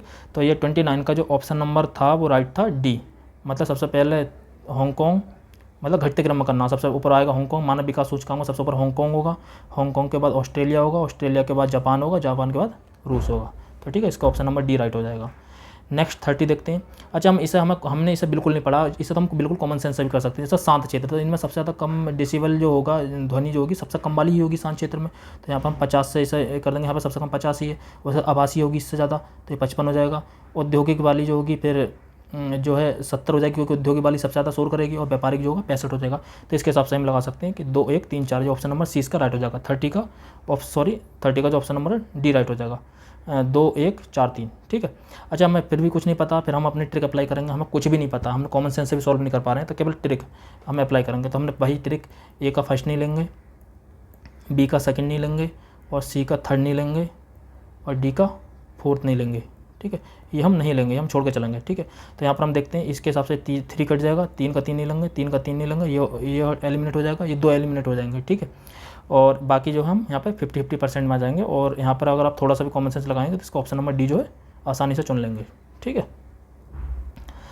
तो ऑप्शन नंबर डी इसका राइट हो जाएगा। चंद्रगुप्त सेकंड के संदर्भ में ये जो है गुप्त साम्राज्य के थे, चंद्रगुप्त सेकंड समुद्रगुप्त के बाद के संदर्भ में निम्नलिखित में से कौन सा कथन सही है? शक विजय के संदर्भ में सबसे सबल प्रमाण इस नरेश की रचित मुद्रा है, बिल्कुल सही है। इन मुद्राओं का तोल लगभग 33 गिरन हुआ करती थी। अच्छा, मैं ये नहीं पता एक्यूरेट डेटा दिया हुआ 33 गिरन, लेकिन जब इसके आगे लगभग लग जाता है लगभग, तो ये जनरल सेंटेंस बन जाता है, तो इसे हम राइट ही मानकर चलेंगे। ठीक है, और कोई भी शक विजेता का मतलब जो मुद्राएं जो है किसी भी बारे में जो है जानकारी दे सकती है, क्योंकि पहले के जो जितने भी राजा हैं उनके बारे में जानकारी का एकमात्र स्रोत मुद्राएं ही थी। तो यहाँ पर ये दोनों ऑप्शन हम राइट मान कर चलेंगे अगर हमें नहीं पता, तो इसका ऑप्शन नंबर हो जाएगा ए राइट। 31 का हो जाएगा option number A. 32 T Malthus ने दी माल्थूसियन थ्योरी नामक प्रसिद्ध पुस्तक जो सिद्धांत था को प्रतिपादित किया, जो संबंधित था, किससे संबंधित था? जनसंख्या से, अर्थव्यवस्था से, निर्धनता से, बेरोजगारी से। तो ये ऑप्शन नंबर ए राइट हो जाएगा, इसका था जनसंख्या से। और जो संदर्भ 23 में जो एक क्वेश्चन इसका ही बनाया था वो कूट में डाला था, तो वहाँ पर माल्थस का नाम लिख के उन्होंने जो है विकल्प में डाला था जनसंख्या संक्रमण। तो ठीक है, तो माल्थस से रिलेटेड बहुत सारे क्वेश्चन पूछे गए हैं, तो ये अच्छे से याद रखना, मतलब जनसंख्या से संबंधित है माल्थस। ठीक, नेक्स्ट 33 तो ये इसका जो असर्सन है, अभिकथन है, आगरा और दार्जिलिंग एक ही अक्षांश पर स्थित हैं, किंतु जनवरी में आगरा का तापमान 16 डिग्री सेल्सियस और दार्जिलिंग का 4 डिग्री सेल्सियस होता है। ठीक है, तो ये बिल्कुल राइट है। एक्यूरेट हमें डेटा नहीं पता, बट हमें इसे जनरल मान कर चलेंगे कि हाँ इतना इतना अंतर हो सकता है। और रीजन क्या है इसका? ऊंचाई के साथ तापमान घटता है तथा विरल वायु के कारण मैदानी क्षेत्र प्रदेश की तुलना में पर्वतीय प्रदेश अधिक ठंडे होते हैं। तो ये बिल्कुल राइट है, ये हम जानते हैं कि जो ऊपर की तरफ हम जाते हैं तो तापमान घटता है, क्योंकि जो पृथ्वी गर्म होती है, जो टेम्परेचर होता है वो पार्थिव विकिरण के कारण होता है। तो जैसे जैसे हम पृथ्वी से ऊपर की तरफ को जाते हैं तो वहाँ का टेम्परेचर घटता जाता है। और हमें असर्सन और रीजन का सिंपल सा है, पहले तो हम दो चीज़ें याद रख सकते हैं कि एक तो ये कि इसकी व्याख्या करता नहीं करता, तो इसके लिए क्योंकि लगा के देख लेते हैं। अगर आप इसे क्योंकि लगा कर पढ़ेंगे तो कि ये क्यों रहता है, तो इसका कारण ये कि तापमान ऊपर को घटता है, तो इसका जो है इसकी व्याख्या करेगा। दूसरा, अगर क्या बोलते हैं असर्सन और रीजन का जो सवाल है वो सामान्यतः यूपीपीसीएस जो देता है, सामान्यतः ए और आर दोनों सही देता है और उसकी व्याख्या भी देता है। अगर रिलेट नहीं कर रहा हो या बहुत ज़्यादा डीप फैक्ट हो या बहुत ज़्यादा एक्सट्रीम सेंटेंस हो तभी वो रॉन्ग होता है, वरना दोनों जो ठीक देता है। तो यहाँ पर जो इसका आंसर हो जाएगा ऑप्शन नंबर बी राइट हो जाएगा। ठीक है, 34 में भी हम जो है ट्रिक अप्लाई कर सकते हैं। पहले तो हम इसे नॉलेज के बेस पर करते हैं कि सबसे पहले आलू का कृष्णकांत रोग सबको पता था, ऑक्सीजन के कारण। खट्टे नासर जो होते हैं वो होते हैं जीवाणु के कारण। तो ए का 3 और बी का 4। अगर हमें जो है, और सी का क्या हो जाएगा? सी का हो जाएगा बी का जो हो जाएगा, बी का 4 हो जाएगा कवक, गन्ने का लाल सड़न रोग, और गेहूं का साहू रोग हो जाएगा कीट के कारण। ठीक है, और अगर हमें जो है यहाँ पर केवल ट्रिक अप्लाई करनी हो, हमें कुछ नहीं पता क्योंकि ये चीज़ें पता होना बहुत मुश्किल बात है, तो यहाँ पर आप सीधे से तौर पर आप रिस्क ले सकते हैं। जैसे मतलब सामान्यतः जो मैंने कहा ए का ए नहीं लेते हैं, तो फर्स्ट का फर्स्ट नहीं लेते हैं, फर्स्ट का फर्स्ट नहीं लेंगे, सेकंड का सेकंड नहीं लेंगे, थर्ड का थर्ड नहीं लेंगे, तो ये एलिमिनेट, ये एलिमिनेट, ये eliminate. Option number D right हो गया हमारा आंसर। सिक्योर बिल्कुल लगाकर आ जाइए। अगर कुछ नहीं पता तो आप ऐसे रिस्क लेंगे तो आपके कम से कम 10 में से 7 क्वेश्चन गारंटेड ठीक जाएंगे। ठीक है, तो ये बहुत ज़्यादा सिक्योर ट्रिक है, तो आप इसे कहीं भी अप्लाई कर सकते हैं। नेक्स्ट देखते हैं 35 सन 2022 और सन 2026 में प्रस्तावित राष्ट्रमंडल खेलों के संदर्भ में निम्नलिखित में से कौन सा कथन सही है? जुलाई अगस्त सन 2022 में राष्ट्रमंडल खेलों का आयोजन बर्मिंघम इंग्लैंड में होगा। सन 2026 में राष्ट्रमंडल खेलों का आयोजन विक्टोरिया ऑस्ट्रेलिया में होगा, मतलब ऑस्ट्रेलिया का विक्टोरिया है और इंग्लैंड का बर्मिंघम है। तो इस तरीके का ऑप्शन वो जो है दोनों ही राइट बनाता है, तो 35 का जो हो जाएगा ऑप्शन नंबर ए राइट हो जाएगा। ठीक है, नेक्स्ट 36 शनि ग्रह के वायुमंडल में निम्नलिखित में से कौन सी गैस सबसे अधिक मात्रा पाई जाती है? तो ये जो है जोबियन उपग्रह हैं, जो शनि जो जोबियन है, जो पार्थिव और जोबियन होते हैं ना, बुध शुक्र पृथ्वी मंगल ये पार्थिव होते हैं, और बृहस्पति शनि अरुण वरुण ये जो होते हैं जोबियन होते हैं। तो ये जोबियन वालों में सब में मिथेन जो है अधिक मात्रा में पाई जाती है, तो इसका ऑप्शन नंबर डी राइट हो जाएगा। आप ऐसे भी याद कर सकते हैं। ठीक, पृथ्वी तो आपको सबको पता ही है सबसे ज़्यादा नाइट्रोजन पाई जाती है 78%। नेक्स्ट 37 वर्ष 1985 में गंगा एक्शन प्लान परियोजना प्रारंभ करने का मुख्य उद्देश्य था नदी के जल को केवल सिंचाई के लिए उपयोग करना, गंगा नदी पर केवल नए बांध बनाना, इसके जल को केवल प्रदूषण नहीं करना। तो गंगा एक्शन प्लान जो था फिलहाल बहुत दिनों से परियोजना चल रही है, ये जो है नदी को साफ करना था, तो ऑप्शन नंबर सी इसका राइट हो जाएगा, इसके जल को केवल प्रदूषण रहित करना। नेक्स्ट देखते हैं असर्सन और रीजन का, ये जो पंचायती राज से संबंधित है। 73वां संविधान संशोधन भारत के स्थानीय शासन के इतिहास के एक आधार स्तंभ के रूप में माना जाता है, तो बिल्कुल सही है। जो 73वां जो संविधान संशोधन हुआ था 1992 में, तो यहाँ से पंचायती राज की शुरुआत हुई थी। ठीक है, जो मतलब संवैधानिक शुरुआत हुई थी, उससे पहले तो बहुत पहले हो गई थी। ठीक है, पंचायती राज का जो संवैधानिक दर्जा मिला था वो 73वें संविधान संशोधन के तहत मिला था, और 73वें संविधान संशोधन ने पंचायतों को अति अपेक्षित संवैधानिक दर्जा दिया। तो बिल्कुल ठीक है, क्योंकि मतलब जो है इससे जो है स्थानीय शासन के इतिहास का एक आधार स्तंभ इसलिए माना जाता है क्योंकि उन्होंने संवैधानिक दर्जा मिल गया था। तो ये आपस में रिलेट भी कर रहे हैं, तो यार दोनों सही हैं और आर एक ही सही व्याख्या भी करता है। तो ऑप्शन नंबर 20 का राइट हो जाएगा। 39, भारत के किस राज्य में स्वच्छ जल एवं जल सुरक्षा के लिए देश का प्रथम डिजिटल वाटर पार्क बैंक, तो digital water data bank aquarium का अप्रैल 2022 में शुभारंभ किया है? उत्तर प्रदेश, कर्नाटक, तमिलनाडु या पंजाब? तो इसका ऑप्शन नंबर सी राइट हो जाएगा। ये जो है करंट का क्वेश्चन था। सत्यशोधक समाज के संस्थापक कौन थे जिनका प्राथमिक जोर सत्य की खोज पर था? तो एम.जी. रेनाडे, ताराबाई शिंदे, राजा राममोहन राय या ज्योतिबा फुले? तो इसका ऑप्शन नंबर डी राइट हो जाएगा, ज्योतिबा फुले। अच्छा, ज्योतिबा फुले के बारे में आप ये एक चीज़ और याद कर सकते हैं, इनकी पुस्तक, तो इनकी पुस्तक बहुत ज़्यादा इंपॉर्टेंट है, कभी पूछा सकते हैं, गुलामगिरी। तो याद कर लीजिए गुलामगिरी। तो ज्योतिबा फुले ने एक पुस्तक लिखी थी गुलामगिरी। ठीक है, याद कर सकते हैं। और बाकी इनके बारे में सत्यशोधक समाज के संस्थापक थे, ये तो आप यहाँ से भी याद कर सकते हैं, सत्यशोधक समाज के संस्थापक थे ये, तो ज्योतिबा फुले। ठीक, नेक्स्ट 41, ये जो है जैव रक्षित बायोस्फीयर रिजर्व, इसकी भी वीडियो मैंने बना रखी है, केवल 2 मिनट की वीडियो, आप जाकर देख सकते हैं, ये इसी चैनल को ज्वाइन भी कर सकते हैं। तो बायोस्फीयर रिजर्व की है, और मैंने यहाँ पर एक डायग्राम भी लगाया। तो मानस जो है, मानस है असम का, और सुंदरबन है पश्चिम बंगाल का, नंदा देवी है, वैसे तो नंदा देवी उत्तराखंड का है, तो ये उत्तर प्रदेश लेंगे, अगर नहीं है तो यहाँ पे पंचमढ़ी है मध्य प्रदेश का। तो इसके हिसाब से ऑप्शन नंबर बी का 3 और ए का 3, बी का 4 और सी का 2 और डी का 1, तो यहाँ पर जो ये हो जाएगा। इसके अलावा आप बायोस्फीयर रिजर्व, 18 बायोस्फीयर रिजर्व में, आप अगर आप बेसिक से इन्फॉर्मेशन चाहें तो 18 बायोस्फीयर रिजर्व में, इसमें से 12 जो है एमएबी प्रोग्राम में। तो एमएबी प्रोग्राम कब शुरू हुआ था? 1971 में। किसने शुरू करा था? यूनेस्को ने। तो आप यहाँ से इतनी बेसिक सी चीज़ें देख सकते हैं। बाकी कौन कौन से राज्य में है ये देख लीजिए यहाँ पर। तो सबसे पहले हम यहाँ से चलते हैं, कोल डेजर्ट हिमाचल में है, नंदा देवी उत्तराखंड में है, कंचनजंगा सिक्किम में है, मानस जो है असम में है, दिबांग अरुणाचल प्रदेश में, डिब्रू साइखोवा ये भी असम में, असम में 2 है, मानस और डिब्रू साइखोवा, और नौकरेक जो है मेघालय में है, सुंदरबन पश्चिम बंगाल में, सिमलीपाल उड़ीसा में, शेषाचलम आंध्र प्रदेश में, मन्नार की खाड़ी तमिलनाडु में है, अगस्त्यमलाई केरल में, केरल और तमिलनाडु की सीमा पे है, और नीलगिरी भी, अगस्त्यमलाई केरल में आ जाएगा, नीलगिरी सीमा पर आ जाएगा, अचनाकमार अमरकंटक पंचमढ़ी और पन्ना ये मध्य प्रदेश में आ जाएंगे, कचकरण गुजरात में आ जाएगा। इसके बाद एक ग्रेट निकोबार है। तो ये 18 के 18 बायोस्फीयर रिजर्व में, इनको आप अच्छे से याद कर लीजिए, कभी भी क्वेश्चन पूछा जा सकता है। अच्छा, यहाँ पर भी हम ट्रिक अप्लाई करके देखते हैं कूड वाले में। तो सबसे पहले जो है हम यहाँ पर ए का फर्स्ट नहीं लेंगे, तो ये ऑप्शन एलिमिनेट हो जाएगा। उसके बाद हम थर्ड का थर्ड नहीं लेंगे, और बाकी यहाँ पर आप जो है 50-50 में आ जाएंगे यहाँ पे। ठीक है, तो यहाँ पर इसका ऑप्शन नंबर क्या था? 41 का जो था ऑप्शन नंबर जो था बी राइट था। ठीक है, तो आप मतलब कम से कम 50-50 में तो आ जाएंगे, वरना तो 100% सिक्योर भी हो जाएगा। म्यांमार का पेगू योमा क्षेत्र किस खनिज का प्रमुख उत्पादक है? टिन, खनिज तेल, चांदी, तांबा। तो इसका ऑप्शन नंबर सी राइट हो जाएगा, खनिज तेल। नेक्स्ट, उत्तर प्रदेश के एक जनपद एक उत्पाद की योजना के आधार पर निम्नलिखित में कौन सा सही सम्मिलित नहीं है? ये भी अच्छे से देखा करिए कि है या नहीं है। तो अमेठी मूंज के उत्पाद बिल्कुल ठीक है, अमेठी मूंज के उत्पाद के लिए हैं। बागपत लकड़ी के खिलौने के लिए, ये गलत है क्योंकि बागपत नौकर यहाँ पर सहारनपुर है। ठीक है, सहारनपुर, ठीक है, सहारनपुर है जो है लकड़ी के खिलौने के लिए, सहारनपुर लकड़ी के खिलौने सहारनपुर। और गौतम बुद्ध नगर जो है रेडीमेड कपड़ों के लिए है, आगरा चर्म उत्पाद के लिए है, और इसके अलावा कानपुर भी है। तो इसका ऑप्शन नंबर बी राइट हो जाएगा, मतलब जो है बागपत जो है लकड़ी के खिलौने के लिए नहीं है, इसके है सहारनपुर। ठीक है, नेक्स्ट देखते हैं 44, यहाँ पर सुल्तानगढ़ी।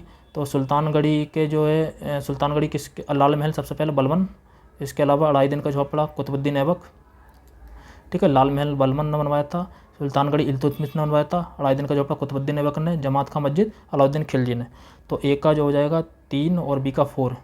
ठीक है, ए का 3 बी का 4, इसका ऑप्शन नंबर ए राइट हो जाएगा। और आप अगर इसे ट्रिक से सॉल्व करना चाहें तो हम कैसा कर सकते हैं इसे, हम इसमें जो है आप ट्रिक के हिसाब से आप यहाँ पर जो है मतलब इसे जो सेपरेट ट्रिक है, तो यहाँ पर ट्रिक नहीं लग पा रही है, पर यहाँ पर आप कॉमन सेंस से सोच सकते हैं। अगर एक भी पता है तो आप यहाँ पर 50-50 में पहुँच सकते हैं। ठीक है, तो सुल्तानगढ़ी जो है यहाँ पर इल्तुतमिश से, लाल महल जो बलबन ने बनवाया था, जमात खान मस्जिद जो बनवाई थी अलाउद्दीन खिलजी ने बनवाई थी, अढ़ाई दिन का झोपड़ा कुतुबुद्दीन ऐबक ने बनवाया था।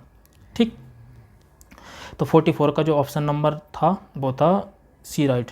ठीक है, ए का 3, बी का 4 और सी का जो है 1 और डी का जो है 2। ठीक है, तो ये ऑप्शन नंबर सी इसका राइट हो जाएगा। जनसांख्यिकी लाभांश क्या? 14 से 50 वर्ष की कार्यशील जनसंख्या, 15 से 59 वर्ष की कार्यशील जनसंख्या, 60 वर्ष से ऊपर की कार्यशील जनसंख्या, या 0 से 6 वर्ष की जनसंख्या।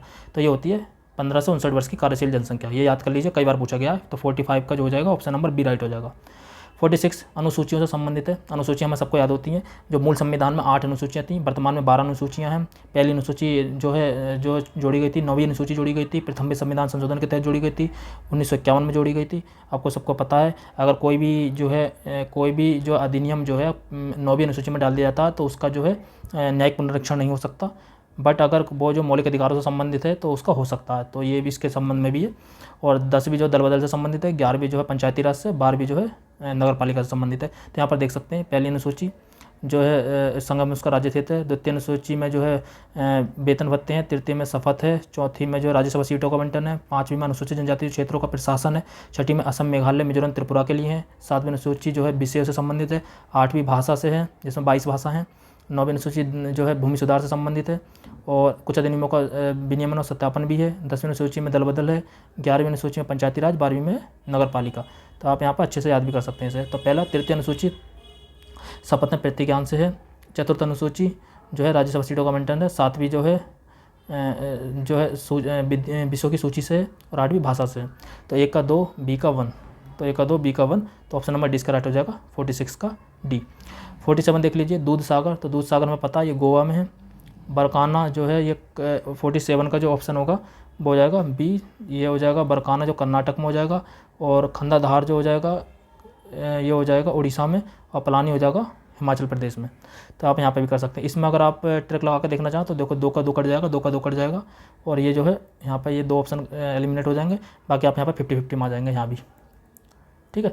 मतलब आप यहाँ पे 1 का 4 तो लेंगे, अगर आप अप्लाई करेंगे तो ये दोनों सेम है, तो यहाँ पर लेंगे, सेफली यहाँ पर हटा देंगे, वैसे भी हटा सकते हैं, 2 के 2 नहीं लेंगे, और इसके अलावा आप यहाँ पर कोई भी चुन सकते हैं, ठीक है। तो इसका जो फिलहाल था, इसका जो ऑप्शन नंबर बी राइट था, ठीक। नेक्स्ट 48। अच्छा, ये समितियाँ जो पंचायती राज से संबंधित जो समितियाँ बनी थी उससे संबंधित है। तो सबसे पहले यहाँ पर आप देख लीजिए, सबसे पहले नियुक्ति जो है इसमें से निम्नलिखित कूट का चयन करना, तो बलवंत राय मेहता समिति 1957, अशोक मेहता समिति 1977, एल एन सिंघवी 1986, पी के थुंगन समिति 1988। तो यहाँ पर आप अगर अप्लाई करते ट्रिक तो यहाँ पर गलत हो सकती थी, ठीक है। तो यहाँ पर जो मैंने बोला था ना 10 में से 7, तो यहाँ पर 10 में से 7 में से बस यही वाले होते हैं जो गलत हो सकते थे, वरना तो ये इतना सिंपल क्वेश्चन था, आप नॉलेज से कर सकते हैं। कई बार पूछा गया, पंचायती राज से क्वेश्चन हर बार पूछा ही जाता है, या समितियों से पूछ ले, या उसके क्रम से पूछ ले, या कौन सी समिति स्थापित हुई थी, या किसने संवैधानिक दर्जा देने की बात की थी, तो कौन से ने करी थी, तो एल एम सिंघवी समिति ने जो है पंचायती राज को संवैधानिक दर्जा देने की बात की थी, ठीक है, 1986 में स्थापित थी। तो इसका ऑप्शन नंबर ए राइट हो जाएगा। 1 का 1, 2 का 2, 3 का 3, 4 का 4। तो इसका क्रम भी आप याद कर सकते हैं, ठीक है। तो क्या है जो है इसका क्रम क्या है, पहले बलवंत राय मेहता समिति, फिर अशोक मेहता समिति। बलवंत राय मेहता समिति जो बनी थी 1957 में बनी थी, अशोक मेहता समिति जो बनी थी 1977 में बनी थी, और जी बी राव समिति जो बनी थी 1985 में बनी थी, और एल एम सिंघवी 1986 में बनी थी, और थुंगन समिति जो 1989 में बनी थी। तो आप इस तरीके से भी क्रम से बिल्कुल डेट वाइज इसको याद कीजिए, ठीक है, अच्छे से। तो कई बार पूछा गया। निम्नलिखित में से कौन सा नगर इराक में सुन्नी त्रिकोण का भाग नहीं है, रमादी, टिकरित, बगदाद, बसरा। तो इसका ऑप्शन नंबर डी राइट था, बसरा, ठीक है। इस तरह के क्वेश्चन थोड़े टफ हो जाते हैं। क्वेश्चन नंबर 50, अप्रैल 2022 में निम्नलिखित में से कौन तंजानिया की पहली महिला अध्यक्ष बनी थी। तो प्रेसिडेंट जो बनी थी वो कौन बनी थी, तो बनी थी सामिया सुलूहु हसन। और कोई भी महिला कहीं पर जो है कोई भी प्रेसिडेंट बनती है या प्रधानमंत्री बनती है तो वो इंपॉर्टेंट हो जाता है, तो उसको अच्छे से देख लीजिए, ठीक है। स्पेशली जब यूके हो, मतलब यूनाइटेड किंगडम हो, या यूएसए हो, ठीक है, यूनाइटेड स्टेट ऑफ अमेरिका हो, तो वहाँ उसके लिए तो बहुत ज़्यादा इंपॉर्टेंट हो जाता है। 51, वर्ष 2022 के प्रारंभ में कौन सा देश इस्पात उत्पादन में विश्व का सबसे ऊपर रहा था। जापान, चीन, भारत, इंग्लैंड। तो इसका ऑप्शन हो जाएगा ऑप्शन नंबर सी राइट, तो इस्पात। अच्छा, इस्पात में अधिकांशतः जो जितनी भी चीज़ें हैं उसमें लगभग चीन ही सबसे ऊपर रहता है, कुछ स्पेशल चीज़ें हैं उनमें आप याद कर लीजिए, ठीक है। नेक्स्ट देखिए, इसके भी कूट वाला है। तो यहाँ पर स्वर्ण जयंती योजना जो है ये कई बार पूछी गई है, स्वर्ण जयंती ग्राम स्वराज योजना, तो ये अच्छे से याद कर लीजिए, ये लगभग हर एग्जाम में ही पूछी जाती है। तो 1999, संपूर्ण ग्रामीण रोजगार संदर्भ 1, राष्ट्रीय ग्रामीण स्वास्थ्य मिशन संदर्भ 5, राष्ट्रीय सामाजिक सहायता कार्यक्रम 1995। तो इसका जो ऑप्शन हो जाएगा 2, 1, 3, 4, तो ऑप्शन नंबर बी हो जाएगा। 52 का जो राइट आंसर होगा, सॉरी वो हो जाएगा, उल्टा लगा दिया, ऑप्शन नंबर ए का 2, बी का 1, सी का 4 और डी का 3, ठीक है। तो इसका ऑप्शन नंबर हो जाएगा ए राइट। निम्नलिखित में किसने जनवरी 2022 में आयोजित सैयद मोदी अंतर्राष्ट्रीय टूर्नामेंट महिला एकल खिताब जीता था। यह उसमें करंट का क्वेश्चन था, तो वो जीता था पीवी सिंधु ने। नेक्स्ट 54, ऊष्मागतिकीय रूप से कार्बन का सबसे स्थिर रूप कौन सा। तो सबसे स्थिर रूप कौन सा, तो वो है ग्रेफाइट, याद रखना ग्रेफाइट। ये सब कार्बन के रूप में कोयला, हीरा, फ्लोरीन, तो इसमें जो सबसे स्थिर है वो ग्रेफाइट है।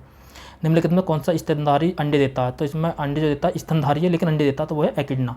अगर एकिडना को आप देखना चाहें तो ये है एकिडना, ठीक है। और ये जो है ये कभी जब इस पर कोई भी जो है जानवर को जब कोई इस पर हमला करता है तो इसमें जो है पीछे इसके कांटे होते हैं तो अपने जो है सुरक्षा भी करता है, ठीक है। तो ये एकिडना है। नेक्स्ट 56, सिंधु घाटी सभ्यता के किस स्थल से नाप के चित्र या मॉडल प्राप्त हुए हैं? हड़प्पा एवं कोटदीजी, कालीबंगा रोपण, धोलावीरा एवं भगवान और मोहनजोदड़ो एवं लोथल। तो मोहनजोदड़ो एवं लोथल। सिंधु घाटी सभ्यता के जितने भी ये मतलब स्थल हैं उन्हें आप देख सकते हैं। जैसा कालीबंगा राजस्थान में, रोपण है पंजाब में हो गया, आलमगीरपुर उत्तर प्रदेश मेरठ में हो गया, राखीगढ़ी बनावली हरियाणा में हो गई, ठीक है। सुरकोटड़ा हो गया, ये धोलावीरा हो गया, ये गुजरात में हो गए, चनहुदड़ हो गया सिंध वाले क्षेत्र में हो गए, मोहनजोदड़ो हो गया, आमरी हो गया। तो यहाँ पे ये स्थल देख सकते हैं। बाकी ये भी पूछा गया जो संदर्भ 23 का पेपर था उसमें पूछा गया था कि पूर्वी भाग, तो आलमगीरपुर मेरठ में है, आलमगीर पूर्वी था, पश्चिमी सुतकांगडोर था, उत्तरी जो इसका मांडा है और दक्षिणी जो है इसका आलमगीरपुर, सुतकांगडोर, मांडा और दक्षिणी भाग भगत राव दिया है, लेकिन जो है इसका दक्षिणी भाग, ठीक है, देख लेना, ठीक है। तो नेक्स्ट देखते हैं 57 है। उत्तर प्रदेश के निम्नलिखित नगरों पर विचार कीजिए तथा जनसंख्या के आधार पर उन्हें आरोही क्रम में व्यवस्थित कीजिए। तो गाजियाबाद, आगरा, कानपुर, लखनऊ। तो आपको सबको पता है कि सबसे ज़्यादा जो जनसंख्या है वो है प्रयागराज में। उसके बाद आता है कानपुर के बाद आता है फिर लखनऊ के बाद आता है गाजियाबाद के बाद आता है आगरा। तो इसका फोर्थ के बाद सेकंड आ जाएगा, सबसे पहले आ जाएगा सेकंड, क्योंकि प्रयागराज के बाद कानपुर आता है तो सेकंड के बाद फोर्थ और फोर्थ के बाद फर्स्ट के बाद थर्ड। तो ऑप्शन नंबर डी इसका जो है राइट हो जाएगा, ठीक है। 57 का ऑप्शन नंबर डी जो है राइट होगा। 58 देख लीजिए, निम्नलिखित में से ज्वारीय शक्ति उत्पादक तटीय क्षेत्र निम्नलिखित में कौन सा? तो ये जो है खंबात का तट है जो गुजरात में है, ठीक है। ज्वारीय शक्ति के लिए सबसे ज़्यादा इंपॉर्टेंट है ये, तो खंबात का तट है, ऑप्शन नंबर डी हो जाएगा। गुजरात से भी लगभग हर बार एक नया क्वेश्चन पूछा था। जो संदर्भ 23 में जो क्वेश्चन पूछा गया था वो पूछा गया था कौन सा जो मरीन राष्ट्रीय उद्यान है, तो वो जामनगर में, जो मैरीटाइम जो राष्ट्रीय उद्यान था तो वो जामनगर में, तो वो वहाँ से पूछा गया था। यहाँ पर पूछ लिया गया था ज्वारीय शक्ति उत्पादन, तो ये दोनों तटीय वाले थे, खंबात तट पर, ठीक है। जल जीवन मिशन योजना किस वित्तीय वर्ष केंद्रीय बजट में घोषित की गई थी? तो 59 का जो था ऑप्शन नंबर सी था, संदर्भ 21-22 में, ठीक। अब ये जो है यहाँ पर कालानुक्रम लगाना आया था, मतलब जो हिस्ट्री से जो रिलेटेड चीज़ें होती हैं उसका कालानुक्रम बहुत लगाना आता, ठीक है। तो ये सबसे पहले गदर पार्टी, तो गदर पार्टी की जो स्थापना हुई थी 1913 में हुई थी। चिटगांव पर जो शस्त्रागार पर जो छापा पड़ा था 1930 में पड़ा था। और बर्लिन में जो इंडियन इंडिपेंडेंस कमेटी की स्थापना हुई थी वो 1915 में हुई थी। और केंद्रीय असेंबली में जो बम फेंका था 1929 में फेंका था। किसने फेंका था? भगत सिंह और बटुकेश्वर दत्त ने, ठीक है। इसके हिसाब से हम क्या लेंगे? सबसे पहले लेंगे हम जो कालानुक्रम लगाना होगा तो हम लेंगे फर्स्ट, फिर थर्ड के बाद फिर लेंगे हम फोर्थ और फिर सेकंड। तो इसका ऑप्शन नंबर ए राइट हो जाएगा, ठीक है। इस आप क्रम को याद कर सकते हैं। और कोई पूछा जाता है जैसे जलियांवाला बाग हत्याकांड कब हुआ था, असहयोग आंदोलन कब शुरू हुआ था, भारत छोड़ो आंदोलन कब शुरू हुआ था, क्रिप्स मिशन कब आया था, कैबिनेट मिशन कब आया था, तो ये सब आप जो है डिटेल में देख सकते हैं। नेक्स्ट 61, निम्नलिखित समाजशास्त्रियों में से किसने ग्रामीण नगरीकरण के विचार के विस्तार से बताया? तो एच स्पेंसर ने, योगेंद्र सिंह ने, एस श्रीनिवास ने, जी.एस. घुर्रे ने। तो इसका ऑप्शन नंबर डी था, जी.एस. घुर्रे ने, ठीक है। नेक्स्ट कोविड-19 के लिए दिया जाने वाला सिनोवैक है। तो सिनोवैक जो था एक उस समय आपने जो वैक्सीन, बहुत सारी वैक्सीन आई थी तो वहाँ पर करंट में पड़ा होगा, तो ये संपूर्ण वायरस टीका था, ठीक है। सिनोवैक जो था संपूर्ण वायरस टीका था एक। नेक्स्ट 63, निम्नलिखित में से किस ऑपरेशन के अंतर्गत भारत सरकार द्वारा भारत के मेडिकल छात्रों को यूक्रेन से भारत लगाया था? जो यूक्रेन में जब युद्ध कर दिया था, रूस ने यूक्रेन पर जो हमला कर दिया था, तो उस समय जो ऑपरेशन चलाया था भारत सरकार द्वारा वो चलाया गया था ऑपरेशन गंगा। तो उसके तहत जो भारतों के जो छात्र स्टूडेंट फंसे हुए थे वहाँ पर लेकर आया गया था, ठीक है। तो कोई भी करंट में जो भी ऑपरेशन चल रहा होता है वो इंपॉर्टेंट हो जाता है, ठीक। नेक्स्ट 64, बैसिलस हीमोफिलस इन्फ्लुएंजा कारक है। छोटे बच्चों में मेनिंजाइटिस का या इन्फ्लुएंजा का या काली खांसी का, न्यूमोनिया का। तो इसका जो पीसीएस ने ऑप्शन दिया था वो दिया था सी, काली खांसी का। और बाकी कुछ कोचिंग संस्थान ने इसका ऑप्शन नंबर ए भी माना था, छोटे बच्चों में मेनिंजाइटिस का, ठीक है। तो आप फिलहाल ऑप्शन नंबर सी मानकर चलिए, काली खांसी का। तो 64 का जो ऑप्शन नंबर हो जाएगा सी राइट हो जाएगा, ठीक। इको मार्क दिया था, ये बहुत पूछा था, इको मार्क किसके लिए आता था? तो इको मार्क इकोलॉजिकल से संबंधित है, तो समझ ही सकते हो, तो पर्यावरण मित्र बताइए। नेक्स्ट ये जो है कुछ जो वेदांता जो है ये इसके दर्शन है कुछ, तो आप इसका जब सबसे पहले नॉलेज के बेस पर भी लगा सकते हैं। जैसे रामानुज विशिष्ट द्वैतवाद है, मध्वाचार्य जो द्वैतवाद है, निम्बकाचार्य द्वैतवाद है, बल्लवाचार्य शुद्ध द्वैतवाद है। तो इसके हिसाब से जो हो जाएगा ऑप्शन नंबर 20 का राइट हो जाएगा, 66 का ऑप्शन नंबर बी, ठीक है। अच्छा, अगर आपको जो है फिर वही कॉमन सेंस अगर नहीं लगाना है, अगर हमें नहीं पता है तो हम कॉमन सेंस से कैसे कर सकते हैं, 2 का 2 हटा देंगे और इसके अलावा जो है यहाँ पे बस एक ही एलिमिनेट हो रहा था, बाकी 3 मार्क फंस जाते, तो यहाँ पे यह याद कर सकते हैं। अच्छा, अगर याद करना तो यहाँ से भी देख सकते हैं, जो अद्वैतवाद है वो उसके शंकराचार्य हैं, ठीक है। विशिष्ट द्वैतवाद के जो है रामानुजाचार्य हैं, द्वैतवाद के मध्वाचार्य हैं, द्वैतवाद के निम्बकाचार्य हैं, शुद्ध द्वैतवाद के जो है वल्लभाचार्य हैं, ठीक है। अचिंत्य भेदावाद के जो है चैतन्य महाप्रभु हैं, अचिंत्य भेदावाद के चैतन्य महाप्रभु, ये याद कर लीजिए। नेक्स्ट है 67, सौर ऊर्जा के विद्युत ऊर्जा में किसके द्वारा परिवर्तित किया जाता है, तो सबको पता फोटोवोल्टेइक कोशिकाओं द्वारा, ठीक है, जो सिलिकॉन की बनी होती है, तो वोल्टाइक कोशिकाओं द्वारा, तो ये सौर ऊर्जा को विद्युत ऊर्जा में बदला जाता है, ठीक। नेक्स्ट, केंद्रीय पर्यावरण वन एवं जलवायु प्रबंधन मंत्रालय, भारत सरकार ने डॉल्फिन डे, अच्छा कोई भी नया दिवस जो शुरू करा गया वो हमारे लिए इंपॉर्टेंट हो जाता है, तो ये डॉल्फिन डे उसी समय शुरू करा गया था, तो ये था 5 अक्टूबर को डॉल्फिन डे, ठीक है। नेक्स्ट है डेंगू बुखार निम्नलिखित में किस मच्छर के काटने से होता है, तो मादा एडिस मच्छर के काटने होता है, मादा एनोफिलीज के काटने से क्या होता है, मलेरिया, तो ये भी पूछा सकता है मलेरिया, और जो डेंगू होता है वो होता है मादा एडिस मच्छर के काटने से, तो ऑप्शन नंबर ए इसका राइट हो जाएगा। 70, निम्नलिखित हिंदुस्तान समाजवादी प्रजातंत्र संघ के संस्थापक कौन थे, तो इसके जो व्योमेश चंद्र, पता ये नहीं थे, व्योमेश चंद्र नहीं थे, व्योमेश चंद्र तो ये तो था, ये संघ तो क्रांतिकारी संघ था, तो और ये जो थे ये नरमदल के थे, व्योमेश चंद्र तो हो ही नहीं सकते, तो आप ये 2 ऑप्शन तो सेफली जो है एलिमिनेट कर सकते हैं, तो फिलहाल इसका ऑप्शन नंबर बी राइट था। अजय घोष, फणींद्र नाथ घोष, यतीन्द्र नाथ, ये सब बंगाल के थे, और इसके अलावा रामप्रसाद बिस्मिल, भगत सिंह, सचिंद्र नाथ सन्याल, बटुकेश्वर दत्त, ये वगैरह सब इसमें शामिल थे, ठीक है। नेक्स्ट 71, अच्छा कहीं भी हाल ही में जो विधानसभा चुनाव होते हैं, जो एग्जाम से पहले जो विधानसभा चुनाव हुए थे, तो वहाँ से पूछा गया था 2022 में जो विधानसभा चुनाव हुए थे ये मार्च में हुए थे, और एग्जाम जो था वो जून में था, तो इसलिए ये पूछ ली गई थी इनकी सीटें। तो गोवा में जो विधानसभा की सीटें जो 40 हैं, सही है, उत्तराखंड में 70 हैं, उत्तर प्रदेश में 403 है, लेकिन मणिपुर में जो है 62 नहीं है, 60 सीटें हैं, तो यहाँ पर जो गलत था, यहाँ पूछा था कौन सा सम्मिलित नहीं है, तो इसका ऑप्शन नंबर सी राइट हो जाएगा, ठीक है। प्रकाश रासायनिक धुंध में सदैव होता है, तो क्या होता है, प्रकाश रासायनिक धुंध जो मिथेन के बिना नहीं बन सकता, अगर आप इसकी रिएक्शन देखना चाहें तो ओजोन जो बहुत इंपॉर्टेंट चीज़ है प्रकाश रासायनिक धुंध के लिए। उसके बाद पेन होता है, पैरा एसिटिल नाइट्रेट, और बाकी एल्डिहाइड के साथ मिलकर जो है नाइट्रिक एसिड जो है प्रकाश रासायनिक धुंध कोहरा बनाता है, इसमें नाइट्रस ऑक्साइड और ओजोन की भूमिका होती है, ठीक है। सूर्य के प्रकाश की उपस्थिति, सूर्य के प्रकाश की उपस्थिति भी जरूरी है, बिना सूर्य के प्रकाश की उपस्थिति के जो है धुंध नहीं बन सकता, ठीक है। तो इसका जो ऑप्शन नंबर डी राइट हो जाएगा, मीथेन, ठीक है। PCS भी कहते हैं इसे, फोटोकेमिकल स्मॉग, ठीक है, प्रकाश रासायनिक धुंध या कोहरा। विश्व खुशहाली सूचकांक 2022, तो 2022 का था, अब जो 2023-24 का जो भी हो तो वहाँ पर उसके लिए इंपॉर्टेंट हो जाएगा, तो फिलहाल उस समय था 136 का, ठीक है। नेक्स्ट 74, ये जो था ये फिजिक्स की थी, कुछ भौतिक राशियाँ उनके मात्रक, SI मात्रक, जैसे लेंस की क्षमता का डायोप्टर होता है, दाब का पास्कल होता है, ऊष्मा का जूल होता है, ठीक है, कार्य का भी जूल होता है। रेडियो एक्टिविटी का मात्रक तो क्यूरी होता है, बिल्कुल ठीक था ये, बट ये जो SI मात्रक नहीं होता है, जो इसका SI मात्रक होता है वो बेकेरल होता है, बेकेरल, ठीक है, याद रखना। जो रेडियो एक्टिव पदार्थ की सक्रियता का जो SI मात्रक होता है, यहाँ पर पूछा है SI मात्रक, तो जो SI मात्रक होता है वो होता है बेकेरल, ना कि क्यूरी, तो इस वजह से ये गलत था। बाकी अगर मात्रक जो है, मात्रक ये क्यूरी भी है इसका, ठीक है, मगर SI मात्रक नहीं है, तो ऑप्शन नंबर सी इसका जो है राइट हो जाएगा। निम्नलिखित में से किस स्तूप में आर्यक स्तंभ वाले मंच की विशेषताएं मिलती हैं, तो घटसाला, नागार्जुनकोंडा, बोधगया या अमरावती, तो यह है अमरावती में, ठीक है। अमरावती में जो है आर्यक स्तंभ वाले मंच की विशेषताएं मिलती हैं, ठीक है। आर्यक स्तंभ के बारे में जो है 2023 का जो एग्जाम हुआ था 24 का, 2023 का जो UPSC का वहाँ भी पूछा गया था, ठीक है, और 2022 में जो UPPSC में पूछा गया था। 76, भारत के संसद द्वारा पंचायत कानून कब पारित किया गया था, मतलब पेशा, एक्सटेंड टू शेड्यूल एरियाज, तो पेशा कब लागू हुआ था, सबको पता 1996 में, यहाँ पे देख सकते हैं panchayat extend to schedule areas, तो 1996, इसको याद कर लीजिए, पेशा बहुत इंपॉर्टेंट है, ठीक है। लास्ट है 77, मार्च 2022 में प्यूर्टो में आयोजित मिस वर्ल्ड 2021 की विजेता निम्नलिखित में कौन थी, तो उस समय थी कैरोलिना, ठीक है। तो ये हम यहाँ पे इस वीडियो में जो पहला पार्ट है, इस वीडियो में हम केवल 77 क्वेश्चन तक ही डिस्कस करेंगे। इसमें जो नेक्स्ट वीडियो आएगी उसमें हम 78 से आगे के क्वेश्चन डिस्कस करेंगे, और अगली वीडियो जल्दी आएगी, तब तक के लिए जय हिंद।